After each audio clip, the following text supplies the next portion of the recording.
Hi, guys. Welcome to the show. Thank you so much for tuning in with us this morning. Off of the light note, I want to talk about something pretty significant, actually. I've noticed a lot of times when I work with people who are trying to lose a significant amount of weight or trying to change their lives in some way or another, one of the biggest things that gets in their way is a fear of failing. And I think a big part of that is, they feel like, okay, if I fail, then it validates the fact that I couldn't really do it. I wasn't capable. I'm not lovable. I'm going to disappoint people and they won't love me. My parents will be disappointed and they won't love me. And it kind of taps into that very unconscious primal fear of being abandoned, being unlovable. A lot of people feel like they won't be able to endure the pain that they've been putting off for years, the pain of disappointment, the pain of a loss that they suffered, the pain from their childhood, and, so much of what we do with our bodies manifests those things. Example being, maybe, I've dealt with people who've put on a tremendous amount of weight to pad themselves emotionally, and, I end up hearing things like, well, if they leave me, they left me because of the weight, not because they didn't love me or who I was. So there's the excuse.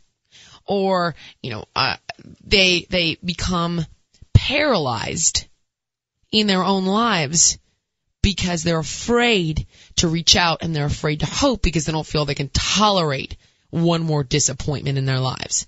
They don't feel they're strong enough. And I got asked, a question the other day by one of those, I do so many of those freaking, we need you to do Us Weekly for The Biggest Loser. We need you to do People Magazine. And, I'm like, okay, and you get, and then of course it's, the Us Weeklies of the world, or tell us about celebrities. And I'm like, nope, next question. They always want to hear about that. And they say, and then when I say I don't want to talk about it, I don't train celebrities. Did you train celebrities? Yes, I did at one point in my career. What's the difference then? Then we have to go back to it. What's the difference of training celebrities and people that are overweight? Well, training celebrities, for the most part, training somebody who's fit, we'll say, training to get somebody an 8-pack instead of a 6-pack, that's fitness. And that's great. That has a place in the world, absolutely. But for me, training regular people, training people that need to lose weight or need to get strong or need to rehabilitate an injury or fight off heart disease or cancer or diabetes, that's life architecture. That's building a life. That's what working out becomes when, you train people, regular people that are doing this for their health. And so it's very interesting to me because so many of these people won't go to the gym, don't try, because they're so afraid of trying and failing and then having to go through that disappointment. They're so afraid to crack that door open and let that hope in and then have it be dashed out when they gain the weight back or they have a setback or they go on a binge or whatever happens. The irony about all this is that the working out, ultimately, as you get stronger physically, you begin to become empowered emotionally, psychologically, and you learn that you are strong enough to endure a loss or a sadness or a disappointment. It's really interesting because I read this article. I don't even know what. Oh, it's in Time Magazine. There you go. Of course. I read this article in Time Magazine, and it's called When Sadness is a Good Thing. And I was like, oh, okay. Well, what's this about? And it's about a book called The Loss of Sadness, How Psychiatry Transformed Normal Sorrow into a Depressive Disorder. And, I think this is very interesting because I have a lot of thoughts about antidepressants. And it's interesting to me simply because certain people obviously have. I've known people and friends that have dysthymia or like a chronic low-grade depression. And I do think, that in some people that can be biochemical, absolutely, and genetic. And, by all means, you consult your doctor and go for it. Get on medication if it improves your quality of life. But I look at other people who go through a divorce, they lose a job, something bad happens, an incident occurs, And the suggestion of this article, which is something actually that I have always felt, is that we have evolved over thousands of years to experience sadness. That there's a reason we become sad when we experience a loss. And to numb that away with antidepressants and medication is, number one, unnatural. Number two, it stops your ability to learn and grow from the loss. And number three, it inhibits your ability to make proper choices because you're not really feeling your feelings.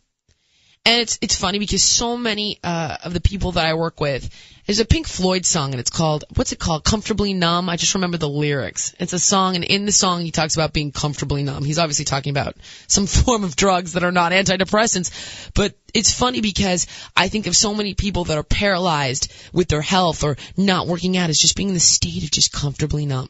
They don't try, they don't reach, they don't expand, they don't grow, they don't risk, and therefore they're not really in love. They're in a job that they're not passionate about. They're unhappy with their body. Their health is in a state of disarray and chaos, but they don't experience loss. They're just numb.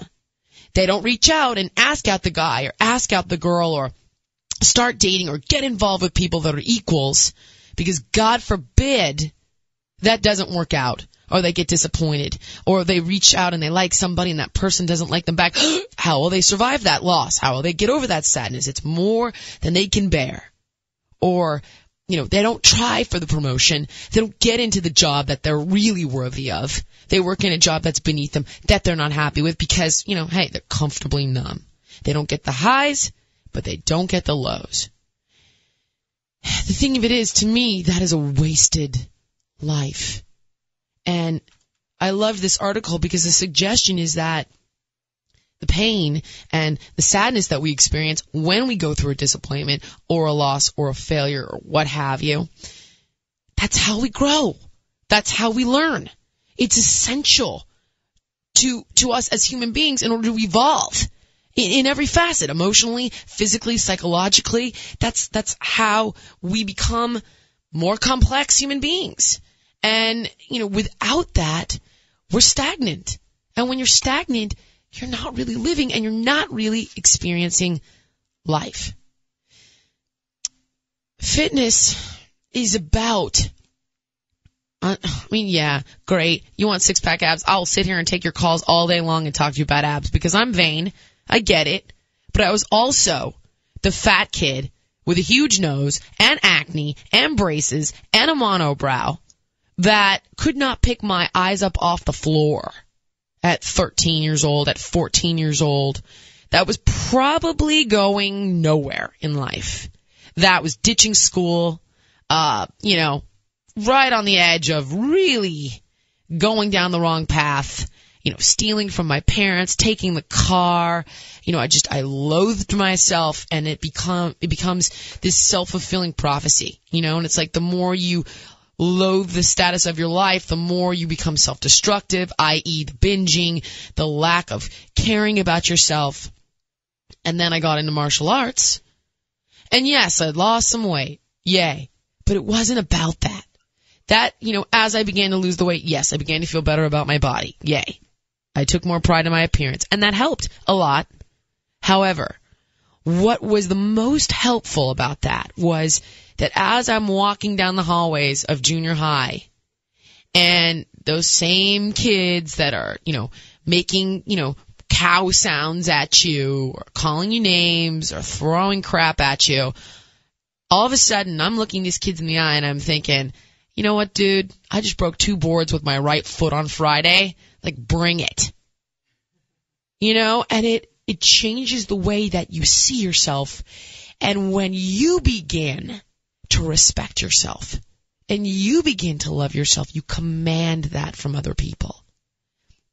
So really what this whole segment is about to me is saying to you guys, don't be afraid to try.